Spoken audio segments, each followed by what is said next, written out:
माता पार्वती बैठी हैं और प्रेम पूर्वक शिव पार्वती का संवाद चालू हुआ। आज माता पार्वती ने भगवान शिव से कुछ प्रश्न किए। देखिए, पति पत्नी साथ में रहें और साथ में रहकर वो काम से ऊपर उठकर राम में मन लगाएं तो गृहस्थी सफल हो जाती है। माता पार्वती ने भगवान शिव को प्रणाम किया और हाथ जोड़कर प्रश्न किए कि हे भोलेनाथ, मेरे भीतर भगवान के प्रति कोई संदेह नहीं है, परंतु एक जिज्ञासा है। आप कहें तो मैं अपनी जिज्ञासा प्रकट करूं। भगवान शिव बोले, पार्वती आप प्रकट कीजिए, आपकी क्या जिज्ञासा है। तब माता पार्वती ने कहा, तुम पुनी राम राम दिन राती सादर जपहूं अनंग अराती। राम सो अवध नृपति सुत होई, कियज अगुन अलख गति कोई। माता पार्वती ने प्रश्न किया है कि हे भोलेनाथ, आज मैं जिज्ञासावश राम की पावन कथा जानना चाहती हूँ और मुझे कुछ संदेह है, मुझे कोई बात समझ में नहीं आई, कृपया करके मुझे समझाने का कष्ट करें। पार्वती से भगवान शिव ने प्रसन्न होकर कहा, देवी तुम्हें जो समझ में नहीं आया स्पष्ट पूछ लो। तब पार्वती जी ने कहा कि आपको मैं देखती हूँ कि आप दिन रात राम राम जपते हैं। हे भोलेनाथ, आप दिन रात राम राम जपते हैं, तो जिस राम का नाम आप दिन रात जपते हैं, क्या ये वही राम है जो दशरथ के आंगन में खेल रहे हैं? क्या ये वही राम है जो माता कौशल्या की गोद में है? क्या ये वही राम है जो सीता के लिए रो रहे हैं? हे प्रभु, मुझे बड़ा संदेह है। क्या संदेह है? मैंने तो ये सुना है कि राम ब्रह्म है, राम परमात्मा है। यदि राम ब्रह्म है तो फिर ब्रह्म भला किसी का बेटा कैसे बन सकता है?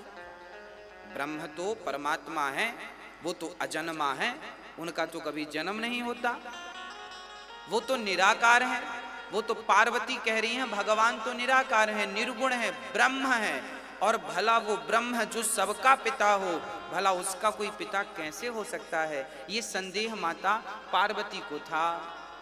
कई बार आपको भी यही संदेह होता कि भला भगवान संसार में किसी के पुत्र बनकर कैसे प्रकट हो सकते हैं, और यदि हो गए राम बनकर, कृष्ण बनकर, तो फिर आपको लगता है कि ये भगवान नहीं है। अब माता पार्वती ने ये प्रश्न रखा कि क्या ये वही भगवान है जिनका ध्यान आप करते हैं? मुझे स्पष्ट बताएं। तब कहा भगवान शिव ने, देवी भगवान शिव तो पार्वती के प्रश्नों को सुनकर बड़े गदगद हो गए। हाँ, पार्वती जी ने कहा कि प्रभु आप हमें पूरा चरित्र सुनाओ। यदि वह ब्रह्म ही राम है तो राम दशरथ के पुत्र क्यों बने, और बने तो फिर उनके राज तिलक के समय उन्हें वनवास क्यों भेजा गया? वनवास गए तो फिर वहां रावण सीता को क्यों चुराया? ये सारी कथा एक के बाद एक माता पार्वती ने पूछना स्टार्ट कर दिया, और बड़े प्रेम से शंकर जी माता पार्वती के द्वारा पूछे हुए प्रश्न पर बड़े प्रसन्न हो रहे हैं। प्रसन्न होकर भगवान शिव ने माता पार्वती को धन्यवाद दिया। वाह देवी, आपने तो आज भगवान की कथा का प्रसंग पूछकर आज मुझे कृतार्थ कर दिया। भगवान शिव की आंखों में अश्रु आ गए, अर्थात जिससे आप प्रेम करते हैं उसके बारे में कोई बात छेड़ देना तो शरीर रोमांचित हो जाता है।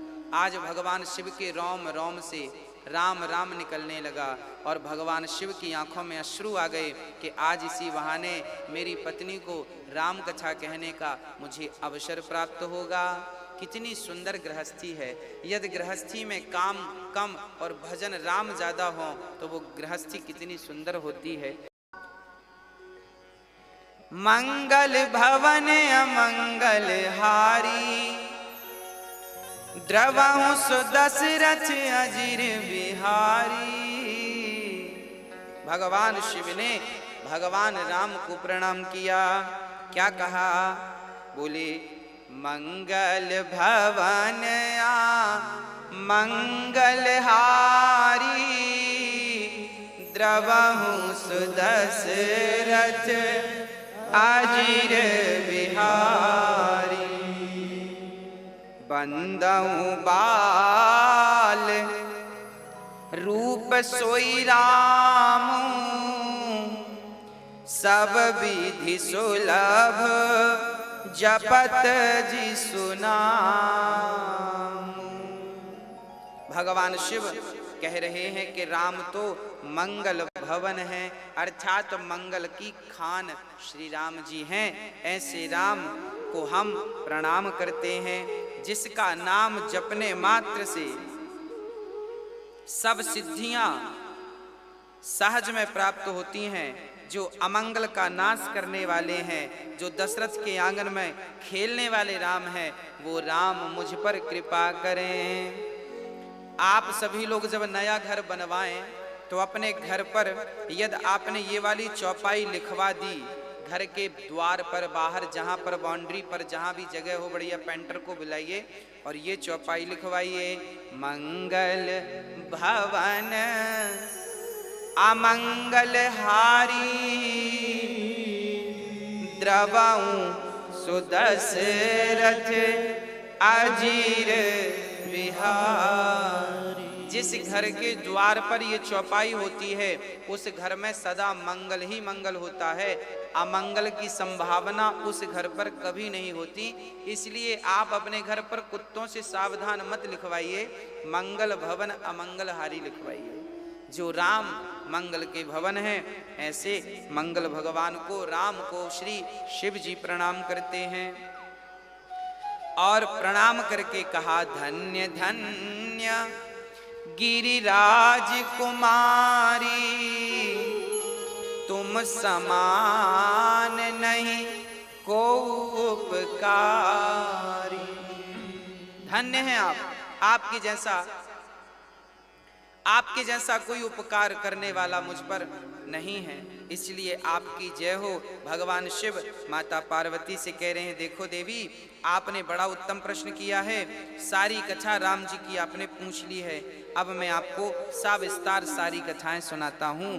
कहते हैं, जिनके कान भगवान की कथा नहीं सुनते वो कान व्यर्थ हैं। जिन हरि कथा सुनहि नहीं काना, श्रवण रंध्र वही भवन समाना। जिनके कान कथा नहीं सुनते, इनके कान केवल सर्प के बिल, चूहे के बिल समान हैं और कोई काम नहीं। इसलिए कहते हैं ना, भगवान ने कान दिए हैं तो कथाएं सुनने लग जाइए। कान से जब कथा प्रवेश करती है ना, तो हृदय में जो पापों की मैल जमी है वो पापों की मैल समाप्त हो जाती है। हाँ, और कहा, शंकर जी कहते हैं, देवी, जिनके कान कथा नहीं सुनते इनके कान व्यर्थ हैं। जिनकी आंख संत का दर्शन नहीं करती और मेरे बिहारी जी का, मेरे राम का दर्शन नहीं करती, इन आँखों को तो केवल मोर पंख में जो आँख बनी होती है ना, आपने मोर पंख में भी एक आँख देखी होगी, बनी रहती है। जो व्यक्ति संतों का दर्शन इन आँखों से और भगवान का दर्शन इन आँखों से नहीं करता, उनकी आँखें मोर के पंख जैसी हैं।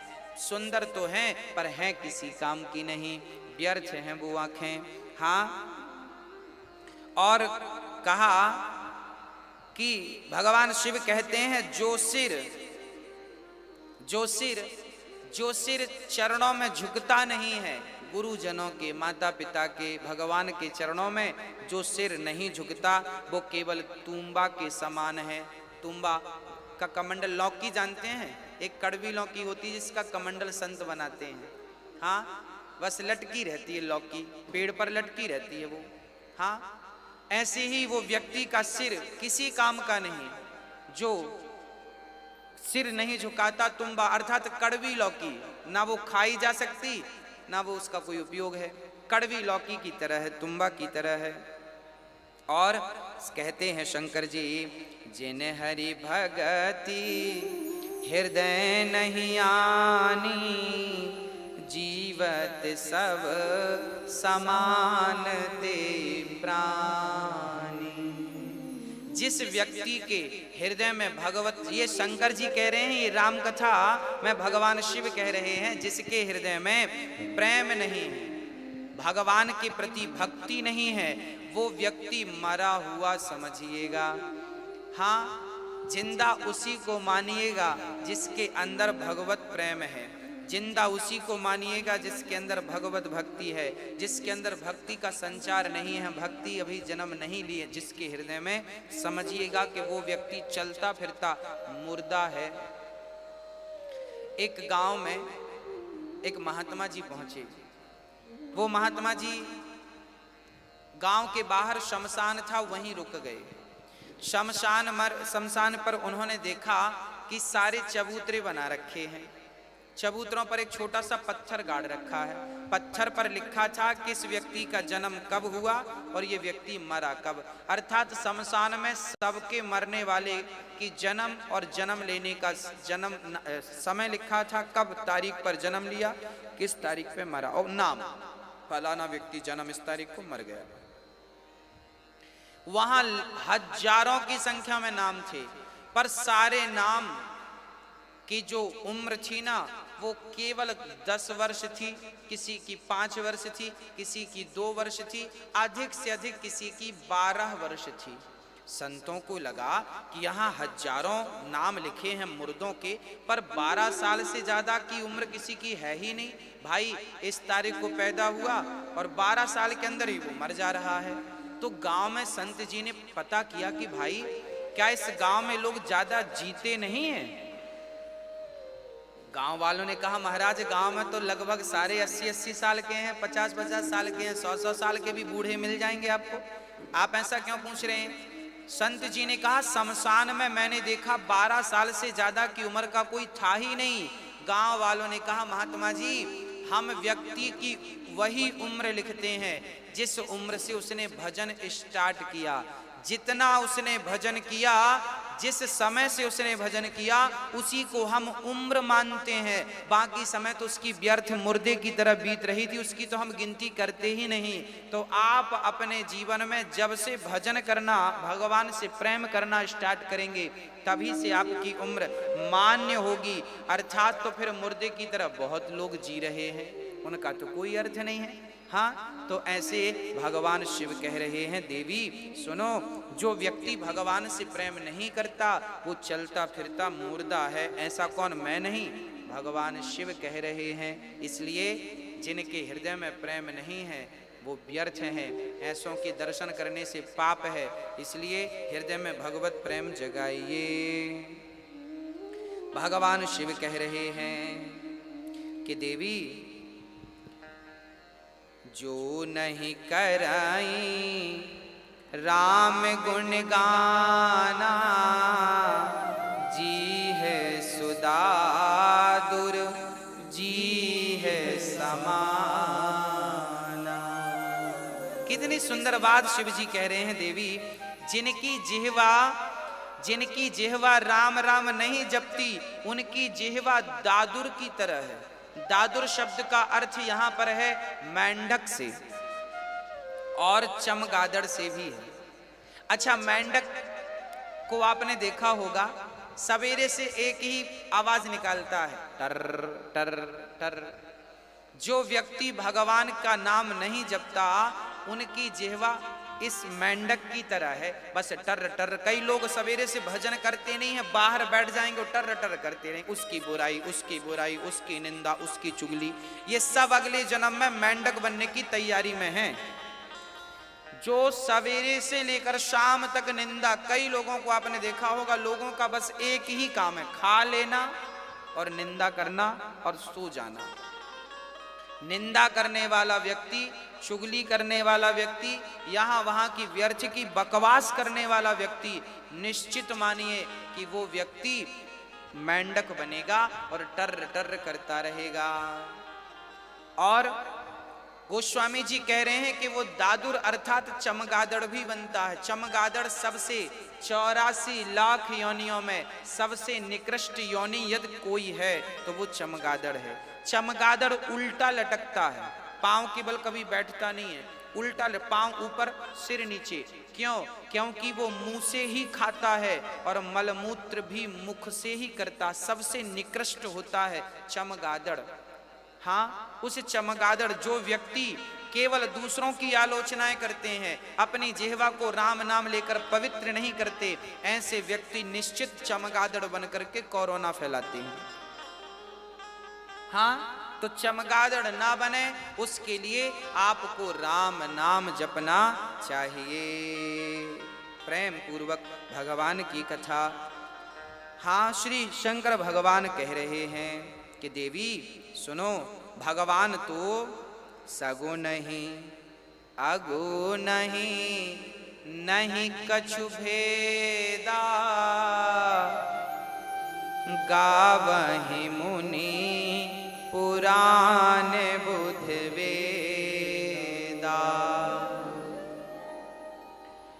अगुण रूप अलख अज जोई, भगत प्रेम बस सगुन सो होई। अब यहाँ भगवान शिव माता पार्वती की बात को कितनी बढ़िया कह रहे हैं, जरा सुनिएगा। भगवान शंकर कह रहे हैं, देवी आपने बाकी तो सब बढ़िया कहा, पर एक बात नहीं मोही सुहानी। आपने कहा कि वो राम ब्रह्म है, निराकार है, तो फिर साकार कैसे बन सकते हैं? ये बात तो कोई मूर्ख ही कह सकता है। आप जैसी विद्वान समझदार को ये बात शोभा नहीं देती। अब भगवान शंकर आप लोगों के मन में भी ये प्रश्न खड़े होते हैं, उस प्रश्न के समाधान में आपको बहुत ध्यान पूर्वक सुनना चाहिए। आज की कथा आपको बहुत ध्यान से सुनना चाहिए। कई बार ये प्रश्न आपको भी खड़ा होता है कि जब भगवान राम ब्रह्म है तो ब्रह्म का जन्म कैसे हो सकता है? वो तो निराकार है, फिर साकार कैसे बना? तब शंकर जी कह रहे हैं, चौपाई रट लीजिए और आप दूसरों को रटाइए। सगुण नहीं अगुण नहीं, नहीं कछु भेदा, गावहि मुनि पुराण बुध वेदा। भगवान शिव कह रहे हैं कि वो ब्रह्म निराकार तो है, पर वह निराकार भक्तों के लिए साकार भी बन जाते हैं।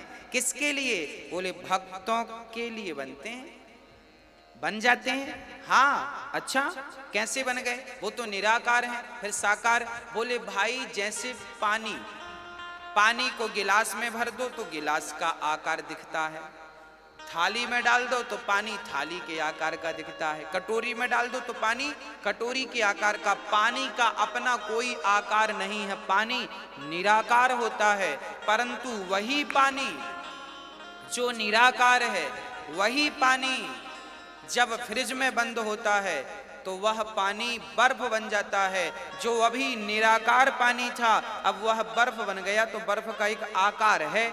तो जो निराकार था वह एक आकार धारण करता है, अर्थात परमात्मा निराकार तो है, पर जब भक्तों की फ्रिज में प्रवेश करता है तो वही परमात्मा निराकार भक्तों के लिए सगुण साकार बन करके प्रकट हो जाता है। कई लोग कहते हैं हम तो निराकार को मानते हैं, हम तो साकार को नहीं मानते। भैया जी, साकार से ही निराकार में जाया जा सकता है। कोई डायरेक्ट छत में कैसे चढ़ेगा? छत में चढ़ने के लिए सीढ़ी तो होगी ही होगी। बिना सीढ़ी के छत में नहीं चढ़ा जा सकता। तो जो सीढ़ी है ना वो साकार है, सगुण है। सीढ़ी अर्थात सगुण और छत अर्थात निराकार।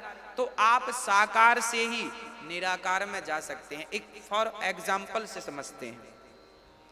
आपकी माँ, यदि मैं आपसे कहूं कि अपनी माँ का जरा ध्यान करो, आपकी माँ के गाल कैसे हैं, आपकी माँ की आंख कैसी है, आपकी माँ की सूरत कैसी है, यदि आप आंख बंद करके अभी अपनी माँ का ध्यान करेंगे ना तो आपके अंदर आपकी माँ की मूरत आ जाएगी, सूरत आ जाएगी। ऐसी मेरी माँ है।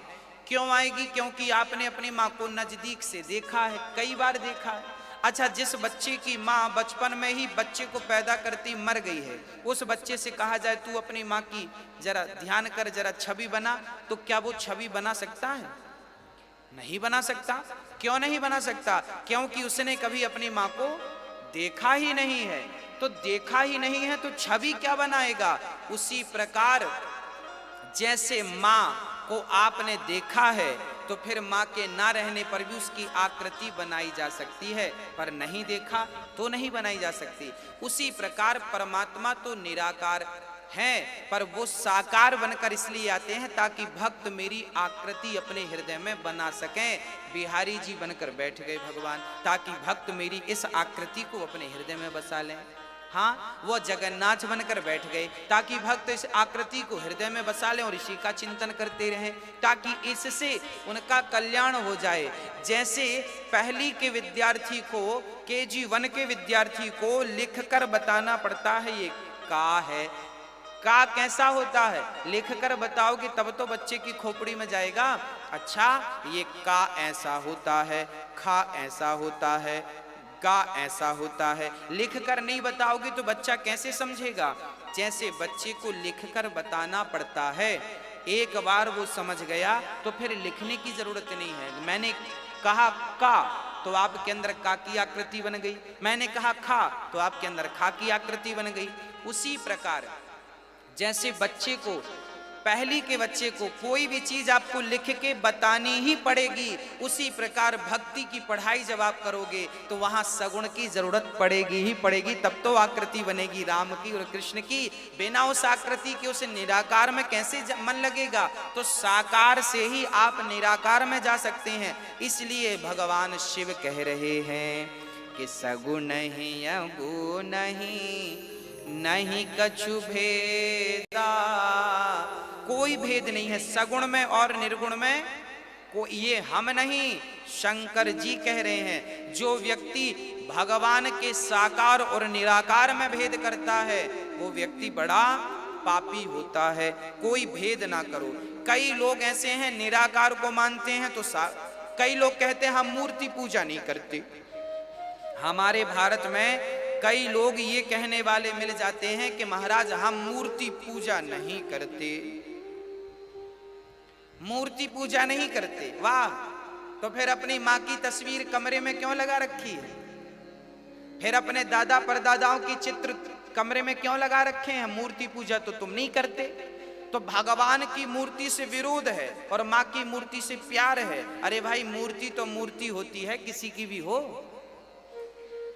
एक बार स्वामी विवेकानंद जी से किसी ने कहा कि मैं मूर्ति की पूजा नहीं करता और मैं मूर्ति को नहीं मानता। एक राजा ने स्वामी विवेकानंद जी से कहा कि मैं मूर्ति पूजा नहीं करता और मैं मानता भी नहीं हूं। स्वामी जी बोले बढ़िया है, आप मत मानिए, कौन कह रहा है? तभी स्वामी जी ने देखा कि उस राजा के दरबार में राजा के पिता का चित्र लगा था, जो कि पहले वो राजा थे। हाँ, राजा विवेकानंद जी ने राजा से कहा, राजा साहब ये चित्र किसका है? राजा ने कहा ये मेरे पिता का चित्र है और ये पहले राजा थे, इन्होंने मुझे राजगद्दी दी है। तब सैनिकों को विवेकानंद जी ने कहा जरा ये राजा की तस्वीर निकालिएगा। तस्वीर निकाली गई। स्वामी विवेकानंद जी ने कहा जमीन पर रखो। जमीन पर रख दी गई। स्वामी जी अब क्या करते हैं, उस तस्वीर के ऊपर थूकने लगते हैं। थूक दिया और लातों से कुचलना शुरू। अब राजा को बड़ा क्रोध, ए विवेकानंद जी क्या कर रहे हैं आप, मेरे पिता का अपमान कर रहे हैं। स्वामी विवेकानंद जी बोले ये तुम्हारे पिता हैं, ये तो तस्वीर है, ना तो ये बोल सकती है ना तो ये सुन सकती है। अब ये सुन नहीं सकती, बोल नहीं सकती, देख नहीं सकती, तो ये तुम्हारे बाप कैसे हो गए। राजा ने कहा ये मेरे पिता की तस्वीर है, आकृति है। जब मैं इस आकृति को देखता हूं ना तो मुझे अपने पिता की याद आ जाती है। तब स्वामी विवेकानंद ने कहा कि तेरे बाप की तस्वीर देखने से तेरे बाप की याद आ सकती है, तो मैं राम का विग्रह, राम के मंदिर जाकर उनका दर्शन करता हूं तो इस विग्रह से मुझे अपने राम की याद आ जाती है। इसमें तुझे प्रॉब्लम क्या है। तू कहता है मैं मूर्ति पूजा नहीं करता, खुद भगवान आप अपने बाप की तस्वीर लगाते हैं ताकि उनको देखने से आपके पिता का स्मरण हो जाए, और भगवान की मूर्ति का विरोध करते हैं। जैसे आप अपने बुजुर्गों की तस्वीर देखकर उन्हें स्मरण कर लेते हैं, ऐसे मंदिर में जब हम बिहारी जी का दर्शन करते हैं तो बिहारी जी के इस रूप को देख करके बिहारी जी की उस कल्पना को हम करते हैं जो बिहारी जी माँ यशोदा की गोद में खेल रहे हैं, जो श्याम सुंदर माँ यशोदा के आंगन में खेल रहे हैं। हम राम के मंदिर जाकर राम का चित्र देखते हैं तो राम के चित्र से हमें वो राम दिखाई पड़ जाते हैं जो दशरथ के आंगन में खेलते हैं, जो कौशल्या की गोद में जाकर दूध पीते हैं, जो राम दशरथ जी के साथ आंख में चौनी का खेल खेलते हैं। इन राम को देखकर उन राम की याद आ गई। जैसे आपने अपने पिता की तस्वीर देखी तो आपके अपने असली पिता की याद आ गई, ऐसे राम के मंदिर में राम का चित्र, राम का दर्शन, राम का विग्रह देखते हैं तो राम का स्मरण हो आता है। तो राम सगुण है और निर्गुण है, ये तो कोई भेद नहीं है, सगुण है और निर्गुण है, साकार भी है निराकार भी है। परंतु लोग ये कहते हैं ना मैं मूर्ति पूजा नहीं करता। अच्छा, जो लोग मूर्ति पूजा नहीं करते या जो मूर्ति पूजा में बिलीव नहीं करते, इन लोगों के घर जाकर देखना, इन्होंने भी अपने शादी के एल्बम बना बना रखे होंगे। हाँ, जो लोग ये कहते हैं कि हम मूर्ति नहीं मानते, हम मूर्ति की पूजा नहीं करते, वो अपनी शादी का एल्बम बना के रखे होंगे, समय समय पे देखते रहते होंगे। भाई वो भी तो तस्वीर है, तुम तो मूर्ति पूजा नहीं मानते, अपनी फोटो देख रहे हो पर भगवान की फोटो से तुम्हें प्रॉब्लम है। अब बताइए, यदि तुम अपनी शादी का एल्बम देख सकते हो, अपनी तस्वीर देख सकते हो, तो हम राम का चित्र देख रहे हैं, इसमें क्या प्रॉब्लम है भाई, क्या दिक्कत है। राम को हम विग्रह, राम का विग्रह बनाकर हम उनकी पूजा कर रहे हैं, क्या दिक्कत है। अरे भगवान श्री राम ने भी जब लंका में चढ़ाई करने वाले थे ना, तो भगवान श्री राम ने भी भगवान शिव का विग्रह बनाया था कि नहीं, शिवलिंग बनाया था जिसे हम रामेश्वरम कहते हैं। अरे भगवान राम तो चाहते तो कण कण में भगवान का दर्शन कर लेते, पर वो भगवान भी सगुण की पूजा करते हैं। राम जी कहते हैं कि सगुण उपासक परहित निरत नीति दृढ़ ते नर प्राण समान मम जिनके द्विज पर प्रेम।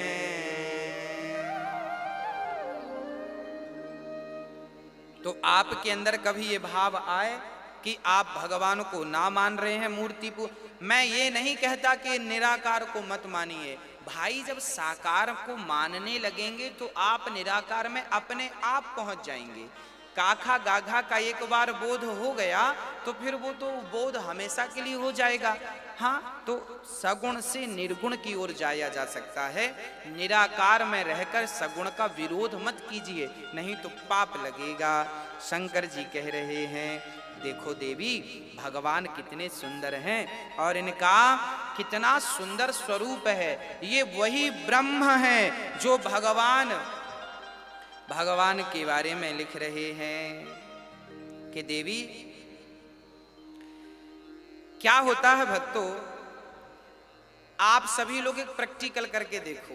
अपनी एक उंगली अपनी आंख के यहां पे लगाओ, यहां पे, और जरा आंख पर दबाओ यूं।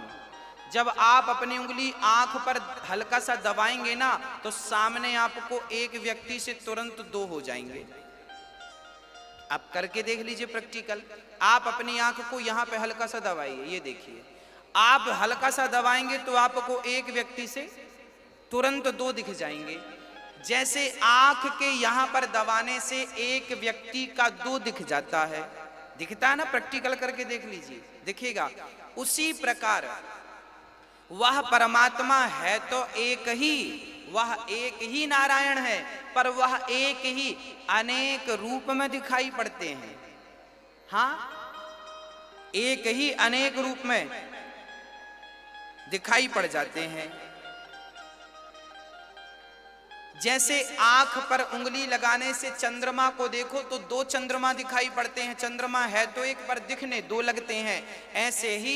ऐसे ही परमात्मा मेरे राम तो एक ही है, पर वह दो तीन दिखने लगते हैं। एक राम दशरथ के बेटे, एक राम दशरथ का बेटा, एक राम घट घट में लेटा, एक राम पर ब्रह्म, मतलब वह एक ही अनेक रूपों में दिखने लग जाते हैं। तो उन्हें अलग अलग समझने की गलती बिल्कुल मत करना। ये वही राम है जो बिनु पग चलहि सुनहि बिनु काना, कर बिनु कर्म करहि विधि नाना। बिनु पग चलहि सुनहि बिनु काना, कर बिनु कर्म करहि विधि नाना। ये परमात्मा वह राम है जो बिना पांव के चलते हैं, बिना हाथ के काम करते हैं, बिना कानों के सुन लेते हैं। अच्छा, बिना कानों के भगवान ने कहाँ सुन लिया?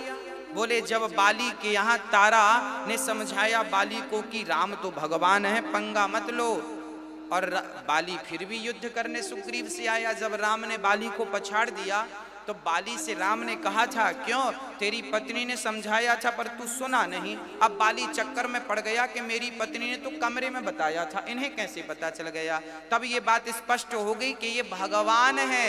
ये कमरे के भीतर आप जो बात कर रहे हैं, अरे बात तो छोड़ दो, आप प्रेजेंट में जो सोच रहे हैं, आप जो सोच रहे हैं वो भी मेरे राम सुन रहे हैं। ऐसे उनके कान हैं, जो सोच रहे हैं हम वो भी सुन रहे हैं। तो बिनु पग चलहि, अच्छा बिना पांव के कहां चल गए भगवान? बिना पांव के कहां चलते हैं भगवान? तब बतलाए कि देखो, जब द्रौपदी माँ ने भगवान को बुलाया, द्रौपदी ने कहा प्रभु मेरी लाज लुट रही है, आओ। तब भगवान द्वारिका में थे, दिल्ली में लाज लुट रही द्रौपदी की और भगवान द्वारिका में, लगभग 1500 किलोमीटर की दूरी पर प्रेम से द्रौपदी ने बुलाया। तो बिना पांव वाला भी इतनी तेज चलता क्या? अब बताओ, शरीर में एक ही कपड़ा था द्रौपदी के और वो भी आधी साड़ी खिंच गई थी, अब आधी और उतरने में भला टाइम कितना लगता? पर उसके पहले भगवान आ गए और द्रौपदी का समय से वस्त्र बढ़ा दिया। इसका तात्पर्य यह है कि भगवान बिना पांव के चल सकते हैं, ये सामर्थ्यता भगवान। तो बिनु पग चलहि सुनहि बिनु काना, कर बिनु कर्म, बिना हाथ के काम कर देते हैं मेरे राम, बिना हाथ लगाए काम कर देते हैं। क्या काम कर दिया? बोले बिना हाथ लगाए द्रौपदी का चीर बढ़ा दिया। हाथ कहाँ लगाया? किसी को दिखाई थोड़ी पड़े थे भगवान, तो बिना हाथ लगाए द्रौपदी का चीर बढ़ा दिया। तो बिनु पग चलहि सुनहि बिनु काना, कर बिनु कर्म करहि विधि नाना। हाँ, इस प्रकार भगवान की भगवत्ता को श्री शंकर जी प्रकट कर रहे हैं। तब माता पार्वती ने प्रश्न किया कि गुरुदेव अब ये बताइए प्रभु कि भगवान अवतार राम बनकर, वह ब्रह्म को राम बनकर आने की क्या जरूरत आन पड़ी? परमात्मा को राम बन के आने की क्या जरूरत आन पड़ी? तब भगवान शिव कहते हैं, हाँ भगवान शिव कहते हैं, क्या कह रहे हैं? जब जब होय, तो शंकर जी क्या कह रहे हैं?